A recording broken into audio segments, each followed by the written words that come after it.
السلام عليكم ورحمة الله وبركاته متابعين قناة عالم الرياضة. سوف نعرض عليكم في هذا الفيديو أقوى 10 صفقات للاعبين العراقيين والدور العراقي موسم 2023 تحضيرا لموسم 2024 في الجزء الثاني. لكن قبل البدء اشترك بالقناة زائد تفعيل جرس التنبيه زائد لايك للفيديو تبع المشاهدة.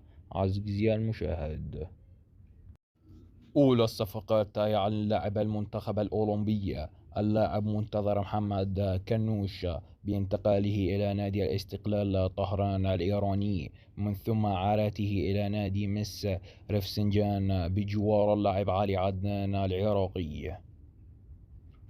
ثانيا، مهاجم المنتخب العراقي ونادي الزوراء السابق ينتقل رسميا إلى نادي صنعاء نفط عبادان الإيراني بشكل مجاني بعد انتهاء عقده مع ناديها السابق نادي الزوراء العراقي.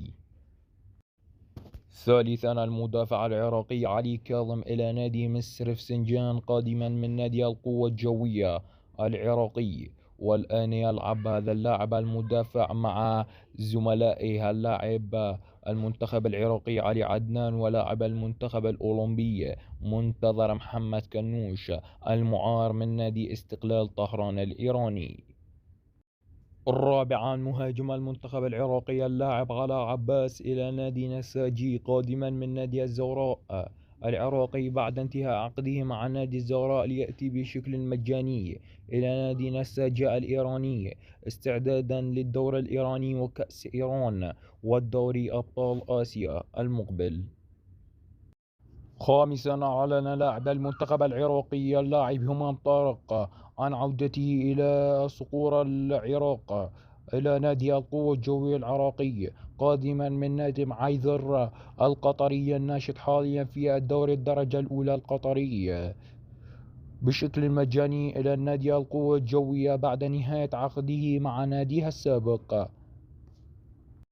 سادسا، أعلن نادي الزوراء العراقي بالتعاقد مع اللاعب النيجيري كريستوفر جون قادما من نادي الداخلية المصري. سابعا، أعلن نادي غوريتسا الناشط في الدوري الدرجة الأولى الكرواتي بالتعاقد مع المغترب العراقي عبد الله طلال حميد قادما من الدوري السويدي ولمدة موسمين مع الفريق الكرواتي. ثامنا، هداف خليجي 25 والمتوج برفقة المنتخب العراقي المهاجم أيمن حسين يعود إلى ناديها السابق نادي القوة الجوية العراقي بعد نهاية عقده مع الجزيرة الإماراتي ليأتي بشكل مجاني إلى نادي القوة الجوية. تاسعا، أعلن نادي برشلونة الإسباني بالتعاقد مع المغترب الصغير والشاب العراقي صاحب 16 عام اللاعب نوح درويش قادما من نادي فرايبورغ الألماني.